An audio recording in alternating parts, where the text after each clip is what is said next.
નમસ્કાર, મીડિયા રિપોર્ટમાં આપનું સ્વાગત છે। હું છું પંકજ શર્મા। શરૂઆત મહત્વપૂર્ણ ખબરથી। પાટણમાં ખાલકપુરા વિસ્તારમાં વ્યાજખોરોનો આતંક સામે આવ્યો। અહીંયા વ્યાજખોરીના આતંકે એક મહિલાનો જીવ લીધો છે। 5000ના વ્યાજ મુદ્દે આરોપીએ મહિલાને સળગાવી। થોડા દિવસનો સમય માંગતા આરોપી ઉશ્કેરાઈ ગયો હતો અને મહિલા પર જ્વલનશીલ પ્રવાહી છાંટી સળગાવી દીધી। ગંભીર રીતે દાઝેલી મહિલાનું સારવાર દરમિયાન મોત નીપજ્યું। પોલીસે ગુનો નોંધી તપાસ હાથ ધરી છે। આ મામલે કડક તપાસ થાય તેવી પરિવારજનોની માંગણી છે। ગંભીર રીતે દાઝેલી મહિલાનું સારવાર દરમિયાન મૃત્યુ થઈ ગયું। વ્યાજખોરનો આતંક અહીંયા સામે આવ્યો છે। 5000નું વ્યાજ લેવા આવેલો આ વ્યાજખોર મહિલાએ કહ્યું કે થોડો સમય આપ્યો તો આ વ્યાજખોર ઉશ્કેરાઈ ગયો અને 5000નું વ્યાજ ન આપતા મહિલાને જ્વલનશીલ પ્રવાહી છાંટી અને સળગાવી દીધી। આ હીન કૃત્ય છે અને શરમજનક કૃત્ય છે। આવા વ્યાજખોર ઉપર કાયદેસરની કાર્યવાહી થવી જોઈએ। તત્કાલ તેને જેલમાં પૂરવો જોઈએ અને તેના જેટલા પણ અત્યાર સુધીના ગેરકાયદેસર દબાણો છે અથવા તો જેટલા પણ વ્યાજખોરીના પૈસા તેણે ઉઘરાવેલા છે તેની સામે પણ આર્થિક ગુનાખોરી શાખા દ્વારા તપાસ થવી જોઈએ। વધુ માહિતી મેળવીએ સંવાદદાતા પાટણથી યશવંત મારી સાથે જોડાશે। યશવંત, આ વ્યાજખોર કોણ છે અને તેની સામે હવે એક્શન લેવાયું છે કે નહીં? પંકજ, જે રીતના સરકાર વાત કરી રહી છે કે વ્યાજખોરી ડામવામાં આવી રહી છે, પરંતુ તે માત્ર વાતો કાગળ ઉપર જ હોય તેવી વાતો અત્યારે સામે આવી રહી છે। કારણ કે જે રીતના પાટણના અંદર ઘટના બની છે, પિંકીબેન છે તે પિંકીબેનને જે મજૂરી કરીને કમાતા હતા, તે વિધવા થયેલા વિધવા થયેલા હતા, તેમને 2 બાળકો હતા, 5000 રૂપિયા લીધેલા હતા અને તેના માટે જે વ્યાજખોરીનો ધંધો કરનાર બાબુભાઈ રાવળ હતા, તેમને 5000 રૂપિયાના વ્યાજ માટે કરીને જે પિંકીબેન હતા તે પિંકીબેન પાસેથી 5000 રૂપિયા પરત માંગ્યા હતા, પરંતુ પરત ના આપી શકવાની કન્ડિશન હતી અને જેના કારણે બહાર બોલાવીને બાબુભાઈ અને અન્ય કોઈ સાગરીતો દ્વારા તેમના પર જ્વલનશીલ પદાર્થ નાખીને તેમને જીવતા સળગાવી દેવામાં આવ્યા છે। આ બાબતને લઈને પાટણ પોલીસે જે રીતના વાત કરવામાં આવે તો જે બાબુભાઈ રાવળ છે તેમજ તેમની સાથે સાથે અન્ય કોઈ સંડોવાયેલા હોય તો તમામને લઈને અત્યારે આગળની કાર્યવાહી કરી દીધી છે। પરંતુ જે રીતના પિંકીબેન અગાઉથી જ વિધવા થયેલા હતા, તેમને 2 બાળકો હતા અને મજૂરી કરીને કમાતા હતા, અત્યારે તેમના જવાથી સમગ્ર પરિવાર જે છે તે નાધારો થઈ ગયો છે અને જે રીતના વાત કરવામાં આવે વ્યાજખોરીનો આતંક દિવસે ને દિવસે વધી રહ્યો છે। યશવંત, કેટલા રૂપિયા લીધા હતા, વ્યાજના કેટલા રૂપિયા બાકી હતા અને કેટલી ચૂકવણી કુલ બાકી રહી ગઈ હતી? પંકજ, જે રીતના વ્યાજખોરીનો ધંધો હોય છે તે અલગ અલગ પ્રકારે થતો હોય છે। કોઈ ડેઈલીનો વ્યાજખોરીનો ધંધો હોય છે, કોઈ મંથલીનો થતો હોય છે। આ જે પિંકીબેન છે તે શાકભાજીને લારી ચલાવતા હતા, તેમને 5000 રૂપિયા લીધા હતા। તે 5000 રૂપિયા પરત લેવા માટે બાબુભાઈએ જે સમગ્ર જે ઘટના હતી તે ઘટના સર્જાઈ ગઈ છે। સ્વાભાવિક રીતે આ જે નાના લોકો હોય છે, જે લોકો મજૂરી કરીને કમાતા હોય છે, તેમની પાસેથી આ લોકો પઠાણી ઉઘરાણી કરતા હોય છે, ખૂબ જ મોટા પ્રમાણમાં વ્યાજ લેતા હોય છે। હજુ સુધી પોલીસ તપાસ થયા બાદ જ બહાર આવશે કે 5000 રૂપિયાનું કેટલું વ્યાજ લેતા હતા, 5000 રૂપિયા પરત માંગ્યા હતા કે 5000 રૂપિયાનું વ્યાજ માંગ્યું હતું। સમગ્ર બાબતે અત્યારે પોલીસે પણ તપાસ શરૂ કરી દીધી છે કે જે રીતના વ્યાજખોરો છે તે વ્યાજખોરો કેટલા પ્રકારના વ્યાજ લેતા હતા અને આની સાથે કોઈ અન્ય કોઈ પણ વ્યાજખોર સંડોવાયેલું છે કે કેમ? યશવંત, આ જે વ્યાજખોર છે તેનો અત્યાર સુધીનો ગુનાહિત ઇતિહાસ કયા પ્રકારનો રહ્યો છે અને અગાઉ તેણે કોઈ ગુનો કર્યો છે કે કેમ, આ અંગે કોઈ તપાસ થઈ શકી છે? ચોક્કસથી જે રીતના સમગ્ર ઘટના બની હતી તેના અંદર જે રીતના પિંકીબેનને જ્વલનશીલ પદાર્થથી સળગાવી દેવામાં આવી હતી, તેમાં જે વ્યાજખોર છે બાબુભાઈ રાવળ તે પોતે પણ 40% જેટલો બંધ થયો છે, મતલબ કે સળગી ગયો છે અને તે અત્યારે કહી શકાય તો ખાનગી હોસ્પિટલના અંદર સારવાર લઈ રહ્યો છે। સારવારમાં તેને જ્યારે ભાન આવશે ત્યારે ભાન આવ્યા બાદ પોલીસ તેને પૂછપરછ કરશે કે કેટલા વર્ષથી આ વ્યાજખોરીનો ધંધો કરતો હતો, કેટલા ટકા વ્યાજમાં તે બજારમાં રૂપિયા આપતો હતો અને કેટલા લોકો આનો ભોગ બનેલા છે, તે તમામ બાબત તપાસ બાદ જ બહાર આવી શકે છે। જી યશવંત, ખાસ પોલીસ હવે શું કહે છે? DYSP આ મામલાની તપાસ કરશે કે પછી SP કરશે? શું થશે હવે આગળ? ચોક્કસથી જે પાટણ ઝોનના DYSP રેણુકા સર છે તેમની સાથે અમે વાત કરી હતી। અત્યારે તે તેમના કામકાજ માટે બહાર ગયેલા છે, પરંતુ તેમની દેખરેખ હેઠળ અલગ અલગ ટીમો બનાવી દેવામાં આવી છે અને જે રીતના વાત કરવામાં આવે તો જે આરોપી છે તે આરોપીનો અત્યારે એક નામ આવી રહ્યું છે, પરંતુ પરિવારના આક્ષેપો છે કે જે બાબુભાઈ રાવળ હતા તેમની સાથે અન્ય આરોપીઓ પણ સંડોવાયેલા છે। કારણ કે જે રીતના પિંકીબેનને બહાર બોલાવીને જે ઉઘરાણી કરવામાં આવી હતી, તો જે બહાર બોલાવ્યા હતા ત્યારે તેમને જે અન્ય કોઈ ઘરના અંદર બોલાવ્યા હતા. તે ઘરના આંગણામાં તેમને જ્વલનશીલ પદાર્થ નાખવામાં આવ્યો હતો. આ તમામ બાબતને લઈને પોલીસ અત્યારે જે રીતના અમારી સાથે વાત કરી હતી તે પ્રમાણે ખૂબ જ ઝીણવટપૂર્વક તપાસ કરશે અને તપાસ કર્યા બાદ જ કેટલા આરોપીઓ આના અંદર સંડોવાયેલા છે તે તમામ પ્રકારની માહિતી થોડાક જ કલાકોમાં આવી શકે છે. જી યશવંત, આભાર માહિતી આપવા માટે. ગીર સોમનાથમાં લાંબા દિવસોના વિરામ બાદ વરસાદી માહોલ જામ્યો છે. વેરાવળ શહેરમાં વરસાદી ઝાપટા પડ્યા. વાદળછાયા વાતાવરણ વચ્ચે વરસાદી ઝાપટા શરૂ થયા. વરસાદી ઝાપટાથી લોકોને ગરમીથી આંશિક રાહત મળી છે. ગીર સોમનાથના અનેક વિસ્તારોમાં વરસાદી ઝાપટાના અહેવાલ આવી રહ્યા છે. ગીર સોમનાથમાં ઘણા સમયથી વરસાદની રાહ જોવાઈ રહી છે, ત્યારે હવે આજે લાંબા વિરામ પછી વરસાદી માહોલ બરાબર જામ્યો છે. વાતાવરણમાં ઠંડક ફેલાઈ ગઈ છે. વેરાવળ સહિત આસપાસના ગ્રામ્ય વિસ્તારોમાં વરસાદ શરૂ થયો છે. લોકોને ગરમીથી રાહત મળી છે. તો ગીર સોમનાથના વેરાવળમાં વરસાદના લાંબા વિરામ પછી આજે ફરી એકવાર સવારથી વરસાદી માહોલ જામ્યો છે. વેરાવળ શહેરમાં વરસાદી ઝાપટા પડ્યા તો વેરાવળ તાલુકાની આસપાસના ગ્રામ્ય વિસ્તારોમાં પણ વાતાવરણ પલટાયું છે અને અનેક વિસ્તારોમાં ધીમી ધારે વરસાદ શરૂ થયો છે.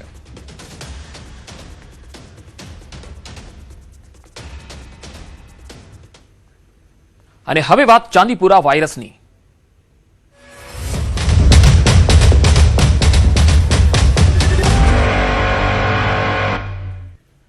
રાજ્યમાં ચાંદીપુરા વાયરસનો કહેર છે. ચાંદીપુરા વાયરસથી સતર્ક રહેવા માટે અપીલ કરવામાં આવી રહી છે. રાજ્યના 5 થી વધુ જિલ્લામાં ચાંદીપુરા વાયરસનો કહેર છે. પંચમહાલ, ખેડા, અરવલ્લીમાં ચાંદીપુરાનો કહેર જોવા મળ્યો તો મહેસાણા અને સાબરકાંઠામાં પણ કહેર છે. અત્યાર સુધીમાં કુલ 7 પોઝિટિવ કેસ આવ્યા.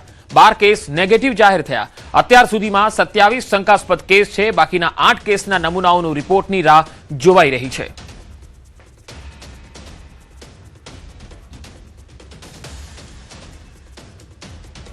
તો ચાંદીપુરા કેસ ગુજરાતમાં કયા કયા જિલ્લામાં છે, કયા કયા જિલ્લામાં સકંજો છે, આ તસવીરો જુઓ.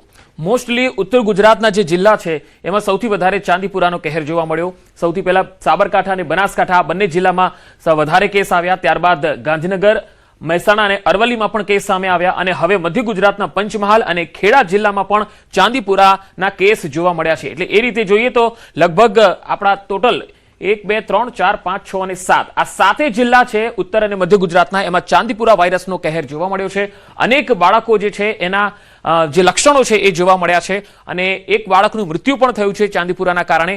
ઘણા બાળકોના લક્ષણો ચાંદીપુરા જેવા દેખાયા છે પરંતુ રિપોર્ટ નેગેટિવ આવ્યા છે, પરંતુ મૃત્યુ પણ થયા છે. એટલે એ સ્થિતિમાં જોઈએ તો હજુ એ રિપોર્ટની પણ રાહ જોવાઈ રહી છે કે ખરેખર જે બાળકોના આ લક્ષણો ચાંદીપુરાના દેખાયા છે તો એ આ ચાંદીપુરા વાયરસના જ છે કે પછી વાયરલ ઇન્ફેક્શનના છે. પરંતુ આ જે જિલ્લાના લોકો છે એ સતર્ક રહે. તેમના બાળકોને ચાંદીપુરા વાયરસના કોઈ લક્ષણો દેખાય છે તો તત્કાલ ડોક્ટરની સલાહ અવશ્ય લેશો. વાત અરવલ્લીની કરીએ. અરવલ્લી જિલ્લામાં ચાંદીપુરા વકરી રહ્યો છે. વધુ એક બાળકમાં શંકાસ્પદ લક્ષણો દેખાયા છે. મેઘરજ તાલુકાની 2 વર્ષીય બાળકી દાખલ થઈ છે. શંકાસ્પદ લક્ષણો દેખાતા હોસ્પિટલમાં તેને ખસેડવામાં આવી. હિંમતનગર આરોગ્ય વિભાગ હાઈ એલર્ટ પર છે. હાઈ રિસ્ક વિસ્તારોમાં સર્વેલન્સ અને ડસ્ટિંગની કામગીરી પણ ચાલુ છે. વાયરસના ફેલાવાને રોકવા આરોગ્ય વિભાગની સઘન કામગીરી ચાલુ છે. તો રાજ્યમાં ચાંદીપુરા વાયરસના કેસને પગલે આરોગ્ય વિભાગ વધુમાં વધુ કાર્યક્ષમતા સાથે સતત કામગીરી કરી રહ્યું છે. ચાંદીપુરા વાયરસની હાલની સ્થિતિ અંગેની સમીક્ષા માટે આજે સચિવાલય ગાંધીનગર ખાતે આરોગ્ય મંત્રી પ્રફુલભાઈ પાનસેરિયાના અધ્યક્ષ સ્થાને એક ઉચ્ચ સ્તરીય બેઠક મળી. આ બેઠકમાં મંત્રીએ રાજ્યમાં આ વાયરસના નિયંત્રણ અને દર્દીઓની સારવાર અને સર્વેલન્સની કામગીરીને વધુ વેગવંતી બનાવવા માટે જરૂરી સૂચનાઓ આપી હતી. કોને એની અસર છે એમાં 3ના કરુણ મોત થયા છે. બાકી 4ની અમે ટ્રીટમેન્ટ આપી રહ્યા છીએ. આવનારા સમયમાં હજી જ્યાં જ્યાં જરૂર પડે ત્યાં અમારી ટીમ સજ્જ છે.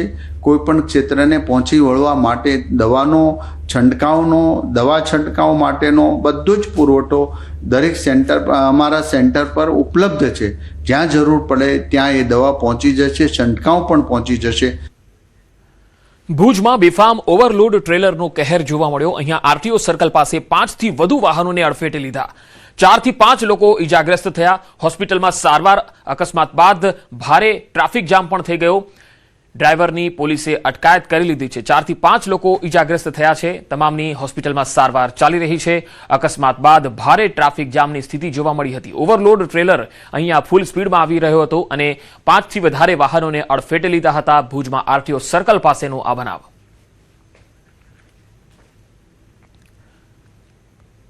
તો આ તરફ બનાસકાંઠામાં રફતારનો કહેર જોવા મળ્યો. અહીંયા ચંડીસર વાઘરોડ રોડ પર અકસ્માત થયો. દૂધના ટેન્કરે બાઇક સવારને ટક્કર મારી. દૂધના ટેન્કરે બાઇક સવારને ટક્કર મારતા ગંભીર અકસ્માત થયો.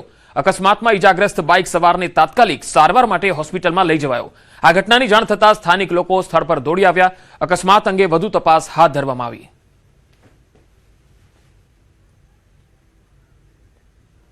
વડોદરામાં ફરી હિટ એન્ડ રનની ઘટના. પૂરપાટ ઝડપે આવતી કારે બાઇક ચાલકને ટક્કર મારી. અમિતનગરથી L&T જવાના માર્ગ પાસે આ બનાવ બન્યો. અકસ્માતમાં 2 લોકો ગંભીર રીતે ઇજાગ્રસ્ત થયા છે. ઇજાગ્રસ્તોને સયાજી હોસ્પિટલ ખસેડાયા છે. ટક્કર બાદ કાર ચાલક સ્થળેથી ફરાર છે. સ્થાનિક પોલીસે વધુ તપાસ હાથ ધરી છે.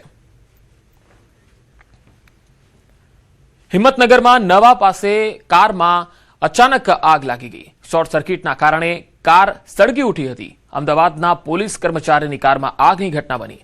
ભૂપેન્દ્રસિંહ ચૌહાણ ફરજ પરથી ઘરે આવતા ઘર નજીક આ બનાવ બન્યો. તસિયા રોડ મધુવન વિલા પાસેનો આ બનાવ છે.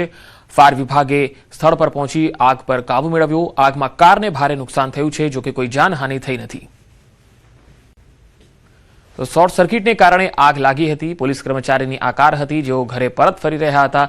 અચાનક કાર ભડભડ સળગવા લાગી હતી, જોકે આ ઘટનામાં કોઈ જાનહાનિ થઈ નથી.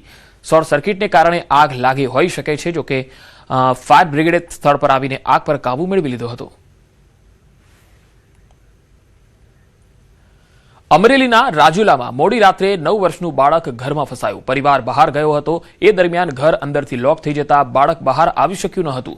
પરિવારજનોએ તાત્કાલિક પોલીસને જાણ કરતા ટીમ ઘટના સ્થળે પહોંચી. બીજા માળે પહોંચવામાં મુશ્કેલી જણાતા ફાયર વિભાગની મદદ લેવામાં આવી. રાજુલા ફાયર ટીમ અને પોલીસની ટીમે સંયુક્ત કામગીરી કરી બાળકનું સફળતાપૂર્વક રેસ્ક્યુ કર્યું.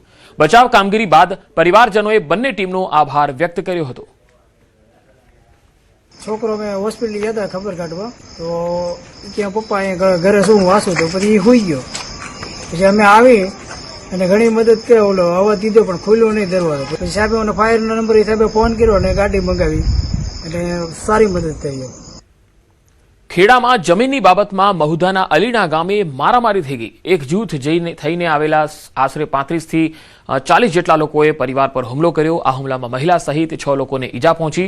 6 માંથી 3 લોકોને નાની મોટી ઈજા થઈ છે. અન્ય 3 લોકોને વધુ ઈજા પહોંચતા નડિયાદની ખાનગી હોસ્પિટલમાં સારવાર માટે ખસેડાયા છે. ઘટનાની જાણ થતાં મહુધા પોલીસ ઘટના સ્થળ પર પહોંચી ગઈ હતી. એમને જમીન બાબતમાં અમારે ઝઘડા ઘણા ટાઈમથી ચાલતા હતા. બરાબર, કેસ અમે કોર્ટમાં જીતી ગયેલા છીએ અને એ લોકો બળજબરી જમીન પર કબજો કરવા માટે આવેલા હતા. લગભગ 35-40 જણ પિકઅપ ભરીને ડાલુ ભરીને ટ્રેક્ટરને બધું લઈને આવ્યા હતા અને ડાયરેક્ટ આવીને ઘરના પર હુમલો કર્યો. મહેસાણા જિલ્લાના ઊંઝા માટે એક ખૂબ જ ગૌરવપૂર્ણ અને મોટા સમાચાર સામે આવ્યા. એશિયાના સૌથી મોટા મસાલા માર્કેટ તરીકે જાણીતા ઊંઝાના જીરું અને વરિયાળીને હવે ભારત સરકાર તરફથી GI ટેગ એટલે કે જીઓગ્રાફિકલ ઇન્ડેક્સ આપવામાં આવ્યો. આ વૈશ્વિક ઓળખ મળ્યા બાદ ઊંઝા માર્કેટ યાર્ડના વેપારીઓ અને સ્થાનિક ખેડૂતોમાં ખુશીનો માહોલ છે. આ ટેગ એક એવી પેટન્ટ છે જે સાબિત કરે છે કે વિશ્વમાં ઊંઝાનું જીરું અને વરિયાળી પોતાની આગવી ગુણવત્તા માટે સર્વશ્રેષ્ઠ પ્રોડક્ટ છે. આ વૈશ્વિક માન્યતાને કારણે હવે આંતરરાષ્ટ્રીય સ્તરે ઊંઝાની બ્રાન્ડ વેલ્યુમાં મોટો ઉછાળો આવશે. GI ટેગ મળવાથી હવે આંતરરાષ્ટ્રીય માર્કેટમાં કોઈ ઊંઝાના નામે નકલી કે ભેળસેળયુક્ત માલ વેચી શકશે નહીં. પરિણામે વિદેશી ખરીદદારોનો ભરોસો વધશે. નિકાસ અને વેપારમાં નોંધપાત્ર વધારો થશે, જેનો સીધો લાભ સીમાડાના ખેડૂતોને થશે. ઊંઝા માટે આ ખૂબ જ ગૌરવની વાત છે કે જીઓગ્રાફિકલ ઇન્ડેક્સ એજન્સી તરફથી ઊંઝાની જે મુખ્ય જણસી મુખ્ય ખેતીની પ્રોડક્ટ કહેવાય ઊંઝા જીરું અને વરિયાળી બંનેને જીઓગ્રાફિકલ ઇન્ડેક્સિસ GI ટેગ મળ્યો છે. જીરું વરિયાળીનો ભારત સરકાર તરફથી જે GI ટેગ મળ્યો છે એ ખરેખર પ્રાઉડની વાત કહેવાય ઊંઝા APMC માટે. કારણ કે એનાથી સપ્લાય પણ વધશે, આવકો પણ વધશે અને એક્સપોર્ટ પણ આનાથી વધશે. ખેડૂતોને ભાવો પણ સારા મળશે અને જે ક્વોલિટીની એરર હોય છે એ પણ ધીરે ધીરે દૂર થશે એવું હું માનું છું. મહેસાણા શહેરના મોઢેરા રોડ પર મસમોટો ભૂવો પડ્યો. કરોડોના ખર્ચે બનાવવામાં આવેલા નવા રોડ પર ભૂવો પડતા સ્થાનિકોમાં ભારે રોષ જોવા મળ્યો. ચોમાસાની શરૂઆતમાં જ રોડ બેસી જતા કામની ગુણવત્તા અને કામગીરીમાં ભ્રષ્ટાચારના આક્ષેપો ઉઠ્યા છે. સ્થાનિકોનું કહેવું છે કે ગટર લાઇનના કામ દરમિયાન યોગ્ય લેવલિંગ અને કોમ્પેક્શન ન કરાતા રોડ ધસી ગયો છે. હાલ આ ભૂવો વાહન ચાલકો માટે જોખમી બન્યો છે, જ્યારે સ્થાનિકોએ જવાબદાર કોન્ટ્રાક્ટર સામે કડક કાર્યવાહીની માંગ કરી છે. ઘણીવાર કોન્ટ્રાક્ટર તરફથી ઘણીવાર માલમાં પણ ભેળસેળ થતું હોય છે, પરંતુ અમુક રોડ બહુ ઊંચો થઈ ગયો છે અને ગટર જે છે એ વચ્ચોવચ્ચ લીધી છે. તો એ ગટર જે દરેક સોસાયટીનું પાણી જે ગટરની અંદર જવું જોઈએ તે સહેલાઈથી લગભગ નહીં જઈ શકે. અને વારંવાર જો આ વરસાદ વગર જો આ પરિસ્થિતિ હોય તો વરસાદ થશે તો આ રોડની દશા શું આવશે? લોકોના જે ટેક્સના પૈસા છે એના જો બરબાદ જ કરવાના હોય, આવું ધારીને જો કામ કરવાનું હોય તો બહેતર છે કે એના કરતાં ન કરવું સારું. મહેસાણામાં હજુ તો પૂરતો વરસાદ પણ નથી થયો, તેવા સમયે મહેસાણાના મોઢેરા રોડ ઉપર મસ્ત મોટો ભૂવો હોય છે તે પડી ગયો છે. થોડા સમય પહેલા જ આ જે રોડ હોય છે તે બનાવવામાં આવ્યો હતો, પરંતુ ક્યાંક ને ક્યાંક હલકી ગુણવત્તા વાપરી હોવાનો આક્ષેપ હાલમાં સ્થાનિકો કરી રહ્યા છે. ત્યારે તમે જોઈ શકો છો અહીંયાથી મોટી સંખ્યામાં જે વાહન ચાલકો હોય છે પસાર થતા હોય છે અને તેવા સમયે આ ભૂવો પડી જતા લોકો હોય છે તે હેરાન પરેશાન થયા છે. આપણા સાથે જે સ્થાનિક છે તેમના સાથે વાત કરીશું. હજુ તો મહિનો નથી થયો રોડ બનાવે અને આ ભૂવા પડી ગયા, અને જો ભારે વરસાદ થાય તો આ રોડની હાલત કેવી થાય? ભ્રષ્ટાચાર તો થયો જ હશે, તો એ વાર તો કામ કે આવું થાય જ નહીં. કાચું આ એકદમ કાચું કામ કરેલું છે, રફ કામ કરેલું છે. મહાનગરપાલિકા બન્યા પછી તો કોઈ ધ્યાન જ કોઈ અધિકારી આપી નથી. આ કોઈ જોવા જ નહીં આવ્યા અધિકારીઓ આ કામ કરે છે કે નહીં કરતા, કેવું કામ કરે છે. પાણીની લાઈન તૂટી જઈ, સોસાયટી પાણી વગર અત્યારે 2 દિવસથી પાણી વગર તરસે મરે સોસાયટી, અને ગેસની પાઇપલાઇન પણ લીકેજ છે અંદર. હવે શું માંગ છે તમારી? અમારી રેગ્યુલર કામ થઈ જાય, ઝડપી કામ થાય એવું અમારી માંગ છે. ચોક્કસથી જે સ્થાનિક લોકો હોય છે તેમને આશંકા છે કે આમાં મોટો જે ભ્રષ્ટાચાર થયો છે તેના જ કારણે થોડા સમય પહેલા જે રોડ બનાવવામાં આવ્યો હતો તેની હાલ સ્થિતિ આ બગડી છે. કેતન પટેલ, ન્યૂઝ 18 ગુજરાતી, મહેસાણા. જૂનાગઢ જિલ્લામાં પહેલા વરસાદે જ્યાં જુઓ ત્યાં તંત્રની બેદરકારીના અનેક નમૂના છતાં થયા છે. વંથલી તાલુકાના નવડા ગામે 1.5 વર્ષની રજૂઆતો છતાં ગ્રાન્ટ ન ફાળવાતા આખરે ખેડૂતો માટે જીવાદોરી સમાન પુલ તૂટી પડ્યો, જેના કારણે 58 જેટલા પરિવારોની ખેતી મુશ્કેલીમાં મુકાઈ. વાવણીનો સમય હોવા છતાં ખેતરો સુધી પહોંચવાનો એકમાત્ર રસ્તો બંધ થતા બિયારણ અને ખાતર તૈયાર હોવા છતાં ખેતીની કામગીરી શરૂ કરી શકતા નથી. વૈકલ્પિક રસ્તાની વ્યવસ્થા ન હોવાથી ખેડૂતોમાં ભારે રોષ ફેલાયો છે. વાવણીનો ટાઈમ છે પણ જવાય એમ નથી, શું કરું? અને રસ્તો પાછો ક્યાંયથી લાગુ પડે એમ નથી, નકર એ બીજે રસ્તેથી વયા જાય, પણ રસ્તો ક્યાંય લાગુ પડે એમ નથી. આ એક જ રસ્તો લાગુ પડે એમ છે. આ હું તો તૂટી ગયું ને તો 8-10 દિવસ થયા, 8-10 દિવસ થયા તૂટી ગયું, પણ વર્ષથી થયા તો આવડા બધા લખાવતા હતા તોય પણ કોઈ જોવા આવ્યું નથી અધિકારી. પેલો વરસાદ આવતા સતત પાણીને લીધે અમારા ત્યાં નદીનો ઓકરો છે એ ઓકરો તદ્દન નામે ઠામે બધું ધોવાઈ ગયું છે, અને પશુ તો ઠીક, માણસો પણ હાલીને સામે કાંઠે જાય એવી કોઈ પરિસ્થિતિ નથી. બરાબર. અને અત્યારે અમારે ઘરે બિયારણ પડ્યું છે તૈયાર, વાવવા અમારે કઈ રીતે જવું? ખેડૂતોનો આરોપ છે કે છેલ્લા 1.5 થી 2 વર્ષથી જર્જરિત પુલ અંગે તંત્રને વારંવાર લેખિત અને મૌખિક રજૂઆતો કરવામાં આવી, પરંતુ કોઈ કાર્યવાહી કે ગ્રાન્ટ ફાળવવામાં આવી નહોતી. પહેલા જ વરસાદમાં પુલ તૂટી પડતા ખેડૂતોને હવે તેનો ભોગ બનવું પડે છે. આ મામલે ખેડૂતો જિલ્લા કલેક્ટર કચેરીએ પહોંચી વહેલી તકે નવો પુલ અથવા તો હંગામી ડાયવર્ઝનની માંગ સાથે ઉગ્ર આંદોલનની ચીમકી આપી છે. 2 વર્ષ થયા છે, પણ ઉનાળામાં તો અમે જેમ તેમ કરીને જતા હતા, પણ અત્યારે આ પહેલું પાણી આવ્યું એમાં બધું હાવ વીખી નાખ્યું છે, એટલે એમાં ઉતરીને જવાતું નથી હાલીને. કોઈને રજૂઆતો કે કરી? રજૂઆતો તો ઘણી કરી છે, સરપંચ સાહેબ અહીંયા અમારા છે આગેવાન એની, પણ હજી એમાં કઈ નિર્ણય આવ્યો નથી. અમે કલેક્ટર સાહેબને 1 તારીખે મળ્યા ત્યારે પણ અમને રજૂઆત કરી કે અમને ગ્રાન્ટ આપો એટલે અમારે પાઇપ નાલું બને, તો એ ગ્રાન્ટ નથી આપી. આજ દિન સુધીમાં અમે ખેતીવાડી જઈ શકતા નથી. અમારા ઓકરાની અંદર પાણી હોવાના કારણે પુલ બનેલું ન હોવાથી અમે બિયારણ લાવી ઘરે રાખી મૂક્યા, પણ ખેતરે વાવેતર કરવા જઈ શકીએ એમ નથી. એટલા માટે આજે અમે કલેક્ટર સાહેબને મળવા આવ્યા હતા. જૂનાગઢ જિલ્લામાં વરસાદ બાદ અનેક ગામોના રસ્તા ધોવાયા છે, ત્યારે વધુ એક ફરિયાદ સામે આવી છે. વંથલી તાલુકાનું જે નાવડા ગામ છે, આપ જોઈ શકો છો કે ખેડૂતો મુસીબતથી આ જે પુલ છે તેને પસાર કરીને આ બાજુ આવી રહ્યા છે. આજે નાવડાથી સાંતલપુર તરફ જવાનો જે રસ્તો છે અને આજુબાજુ જે 58 જેટલા ખેડૂતોની જમીનો આવેલી છે. હાલ વાવણીનો સમય છે. ખેડૂતો પોતાના ખેતરે વાવણી કરવા માટે બળદ કે ટ્રેક્ટરને લઈને નથી જઈ શકતા તેવી સમસ્યા છે. ખાતર તૈયાર છે પરંતુ ખેતી કેમ કરવી? અનેકવાર રજૂઆત છતાં આ પુલનું સમારકામ કરવામાં નથી આવતું કે નથી ડાયવર્ઝન બનાવી દેવામાં આવતું, જેના કારણે તંત્ર સામે લોકોમાં નારાજગી વ્યાપી છે. જ્યારે જો આગામી સમયમાં કામગીરી નહીં થાય તો ઉગ્ર આંદોલનની પણ ચીમકી ઉચ્ચારાઈ છે. અમાર બખાઈ, ન્યૂઝ 18 ગુજરાતી, વંથલી. ખેડૂતોની રજૂઆત બાદ વહીવટીતંત્રએ સમસ્યાનો વહેલી તકે ઉકેલ લાવવા ખાતરી આપી છે. તાલુકા વિકાસ અધિકારીએ કહ્યું કે ડિસ્ટ્રિક્ટ મિનરલ ફાઉન્ડેશન ગ્રાન્ટમાંથી નવા પુલના નિર્માણની કાર્યવાહી હાથ ધરાશે. જરૂરી વહીવટી પ્રક્રિયા પૂરી થયા પછી કામ શરૂ કરવામાં આવશે. સાથે જ ખેડૂતોને અવરજવર માટે હંગામી ડાયવર્ઝનનો રસ્તો પણ બનાવવામાં આવશે.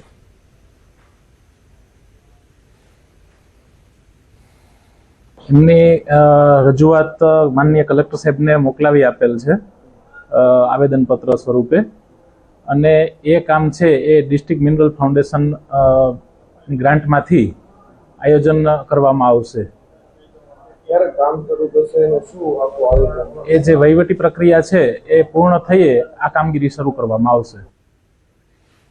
તો વાવણી વચ્ચે ખેડૂતો મુશ્કેલીમાં છે. તંત્ર સામે રોષ વ્યક્ત કરી રહ્યા છે. કલેક્ટર કચેરી ખાતે રજૂઆત પણ કરી. વધુ સમાચારો પર નજર કરીશું. હાલ રોકાઈશું એક વિરામ માટે.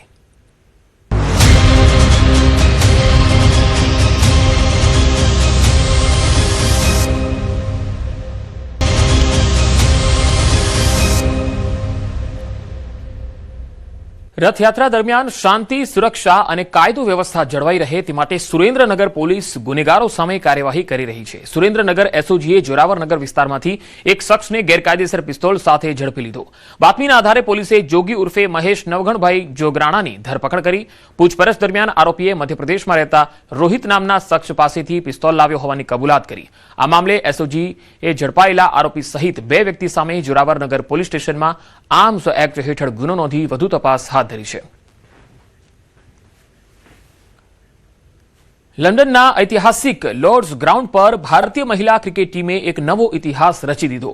ઇંગ્લેન્ડ સામે રમાઈ રહેલી ટેસ્ટ મેચમાં ભારતની એક સ્ટાર વિકેટકીપર બેટ્સમેને એવી ધમાકેદાર ઇનિંગ્સ રમી કે તે ક્રિકેટ જગતમાં લોર્ડ્સના મેદાન પર ટેસ્ટ સદી ફટકારનારી દુનિયાની સૌથી પહેલી મહિલા ખેલાડી બની ગઈ. વડોદરાની યસ્તિકા ભાટિયાએ 154 બોલમાં 14 ચોગ્ગા સાથે 113 રન સાથે યાદગાર ઇનિંગ્સ રમી લોર્ડ્સ પર સદી ફટકારનાર વિશ્વની પહેલી મહિલા બની, જેને લઈને વર્લ્ડ રેકોર્ડ તેના નામે કરી લીધો.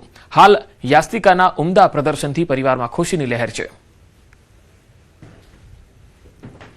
આજે સોશિયલ મીડિયામાં બધા છોકરાઓ એક્ટિવ થઈ જાય છે, એને સામે જે સ્પોર્ટ્સના છોકરાઓ છે એ સોશિયલ મીડિયા ઉપર બહુ ધ્યાન નથી આપતા અને એ ટાઈમમાં એ લોકો પોતાની એક્ટિવિટી પર ફોકસ કરે છે.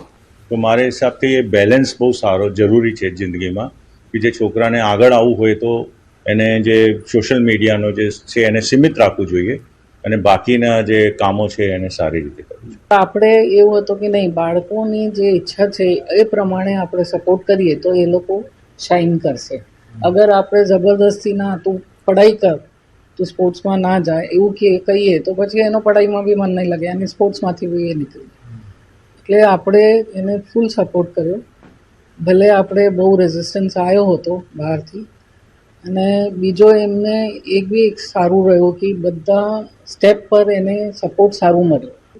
ક્રિકેટ પરથી બહુ સારી રુચિ પહેલાંથી જ રહી છે અને એનું ડેડિકેશન અને એને ક્રિકેટ પરથી જે પ્રેક્ટિસની જે લગન હતી એ બહુ જોરદાર પહેલાંથી જ હતી અને એના લીધે એ બહુ સરસ પ્રેક્ટિસ કરી શકતી હતી અને મેં બી એને કરાવતો હતો વાયસી પર.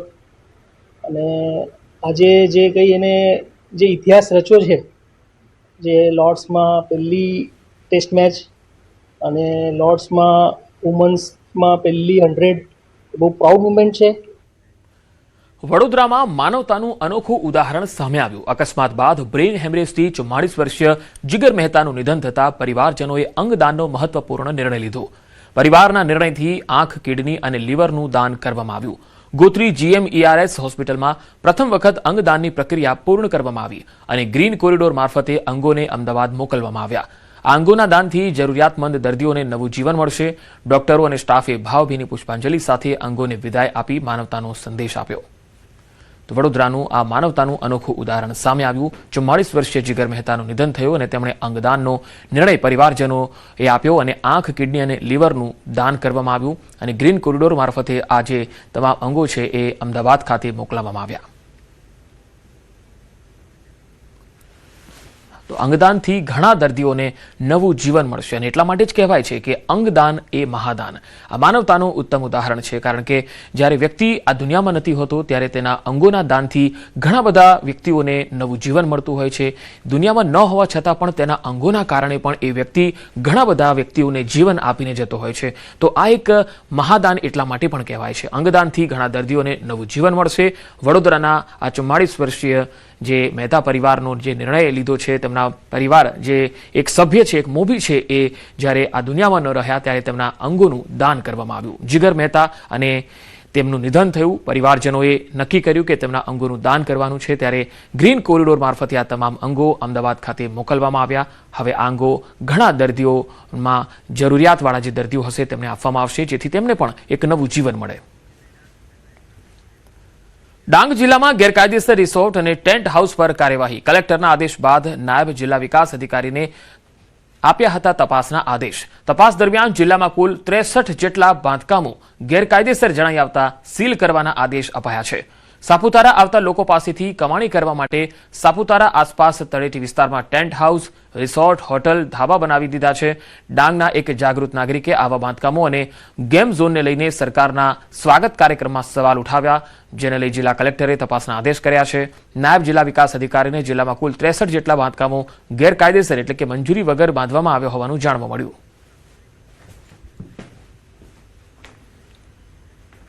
તો આ બુલેટિનમાં અત્યારે આટલું જ. નમસ્કાર.